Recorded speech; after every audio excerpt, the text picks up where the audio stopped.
Things you probably didn't already know about cheating. First up though, what is cheating?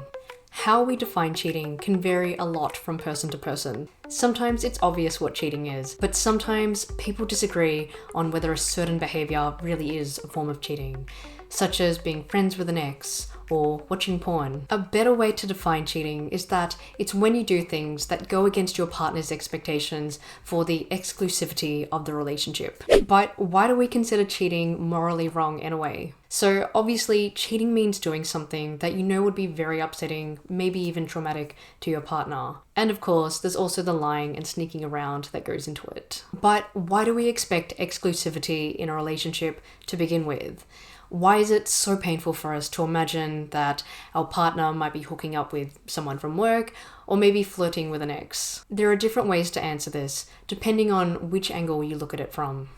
Evolutionary and biological. First of all, from a male perspective, wanting to know that the children who you're investing resources in are biologically yours. If it is the case that the woman is having lots of sex with all these other men, technically this makes it less clear who the dad really is. Or at least that's how it was back in the day before paternity tests. From a female perspective, historically, women were a lot more dependent on male support for raising kids, such as for protection, status, shelter, food. So if the male partner were to fall in love with another woman, then this female partner is at risk of her male partner leaving her and the kids and instead providing resources to this other woman and her kids instead. And yes, by the way, this is why it is that males and females are generally different in terms of which kind of cheating they think is worse. Males tend to feel more strongly about sexual cheating, while females tend to feel more strongly about emotional cheating. Psychological. If your partner prioritizes you over anyone else, then this is a way for you to feel worthy, valued, and emotionally safe. But these things are threatened if you discover that your partner has been cheating on you. What kind of people are most likely to cheat? First of all, people who are anxious or depressed are more likely to cheat if they feel like their partner isn't supportive of them. People who have had a bad childhood, such as suffering from neglect or abuse, they're also more likely to cheat, but having a supportive partner can mitigate this effect. Not surprisingly, people who have a high sex drive are more likely to cheat, especially if they feel like their sexual needs, are not being met in their relationship. Another type of person is someone who considers their partner to be unattractive, and then they're given an opportunity to be intimate with someone that they actually do find attractive. Certain personality traits can also increase someone's likelihood of cheating. So people with a higher level of neuroticism are more likely to be emotionally unstable with unmet psychological needs. People who are low in conscientiousness are more likely to be impulsive and find it harder to commit. And low agreeableness, so people who have less empathy for others, obviously including their partner. And there is, of course, dark triad traits, so people who are manipulative, thrill-seeking, low in remorse. When are you most likely to cheat in your marriage?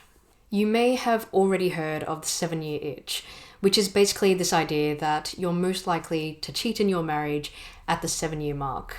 But is this actually backed up by research? This study used data from a nationally representative survey conducted in the United States. They found that for women, they were most likely to cheat in the 7th year of marriage, but these odds steadily decreased after that. Interestingly, they found that men also had a high rate of cheating around the 7-year mark. The odds of them cheating decreased after that, but only up until the 18th year. After that, the odds started going up again. And in fact, men who had been married for 30 or more years had the highest odds of cheating. But just a quick disclaimer, this study was published in 2000 and only focused on heterosexual couples. Next question. How do cheaters try to hide the cheating? This research study investigated which strategies are used for hiding infidelity. Basically, by asking hundreds of participants how they would hide their cheating if they did cheat, or if they have cheated, what did they actually do to hide the cheating? The researchers categorized the participants' responses into 11 broader strategies. These included being discreet, so doing things that will make it harder for your partner to discover the cheating. Removing digital evidence such as text messages or photos. Behave the same as usual. So trying to avoid any behavioral changes that might seem a little bit sus to the partner. Maintain the same routine. Use friends as excuses, including alibis. Lock all technology, such as changing your passwords. Limit contact with the other woman or the other man. Appear innocent. For example, claiming that you have taken up a new hobby, it involves getting out of the house, and this hobby just happens to seem really innocent. Increase attention to your partner. So showing your partner a lot more love, affection, intimacy. New email or phone. Or just in general, creating new accounts that your partner is unlikely to be aware of. And finally, this one might seem a bit extreme, but introducing the other woman or the other man to your partner by introducing them as a colleague or a friend. The idea behind this is so that the partner, in theory, will be less suspicious that there's an affair taking place. Which strategies were most likely to be used? Be discreet, eliminate digital evidence, and keep the same behavior. How are you most likely to find out if your partner is cheating on you? Psychology Today did their own research on this. They used data from an anonymous online survey that was voluntarily completed by approximately 95,000 people. How did partners discover the cheating? The researchers found that 56.8% of cheaters confessed on their own, 21.5% were discovered through an investigation, 8.3% confessed when accused, 8% were discovered accidentally, and 4.5% were revealed through a third party. Now, not to get sidetracked, but you might also be interested to know that this research by Psychology Today found that women were more likely to cheat emotionally and men were more likely to cheat sexually. Also, women were more likely to leave the relationship because of the cheating, whereas men were more likely to cheat and stay in the relationship. What typically happens to a marriage where there has been cheating? This study looked at long-term relationship outcomes for couples that had completed behavioral couple therapy. They compared couples with and without a history of infidelity. They basically wanted to know what happened to these relationships 5 years after the therapy finished. There were 134 couples in total, and these couples were categorized as either no infidelity, revealed infidelity, or secret infidelity. Revealed infidelity meant that the cheating was addressed during the therapy, whereas for secret infidelity, the cheating was discovered by the researchers after the therapy finished. What did they find? When looking at all of the infidelity couples, so revealed infidelity and secret infidelity couples combined, half of these couples were divorced within 5 years, compared with 23% of the non-infidelity couples. For revealed infidelity couples specifically, 43% of them had ended in a divorce within 5 years, while for secret infidelity couples, 80% ended in divorce. This doesn't seem surprising.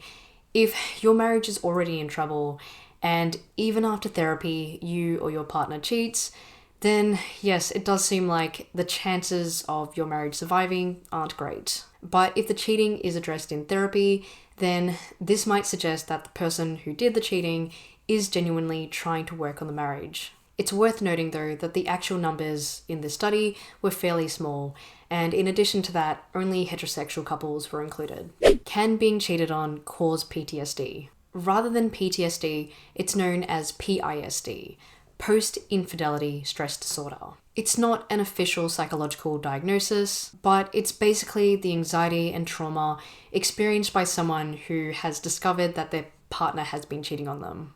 Someone going through PISD might experience a combination of dread, rage, fear, as in fear of it potentially happening again, and helplessness. So feeling like there is nothing they can do to prevent this from happening again. The rage and anxiety might keep them up at night, and during the day, they might seem very tense and hypervigilant. Some people are more likely than others to experience PISD. For example, individuals who have very dependent personality types and consider their relationship as their identity, those who have experienced physical or sexual abuse as a child, and those with fragile self-esteem. Does cheating make you happier? Let's look at this a bit more broadly.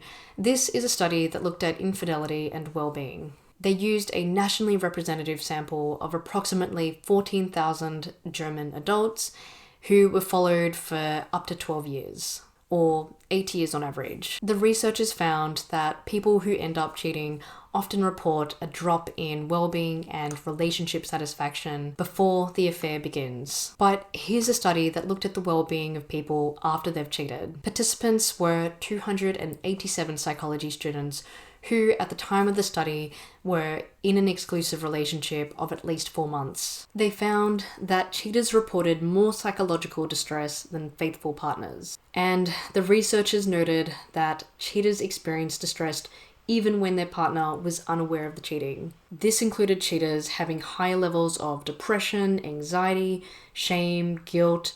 They had worse well-being and also lower self-forgiveness. So what does this mean? Sometimes it's a vicious cycle. For a lot of cheaters, it starts with unmet needs in the relationship, which can lead to them feeling dissatisfied, maybe even depressed. They have an affair, but the affair can lead to guilt, remorse, and generally worse well-being. Here's an interesting question. Once a cheater, always a cheater? Is this true? If someone cheats in a relationship, are they also more likely to cheat in subsequent relationships? This study looked at 484 US adults over time. They found that people who had cheated in one relationship were 3 times more likely to cheat in the next relationship compared to those who had never cheated. Interestingly, those who suspected that they were being cheated on sexually in their first relationship were 4 times more likely to report the same suspicion in their next relationship. Why might this be? Well, one theory put forward by the researchers is that maybe there's just something about these people where maybe they create a certain relationship dynamic where they're more likely to be cheated on. So I suppose that a more blunt way of saying this is that maybe they're not very good at meeting their partner's needs.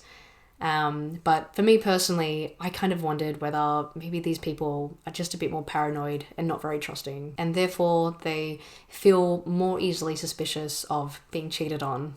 Anyway, that's it. Be sure to leave your thoughts in the comment section below, and remember to subscribe if you're wanting to learn about really interesting topics from a data perspective. Thanks for watching.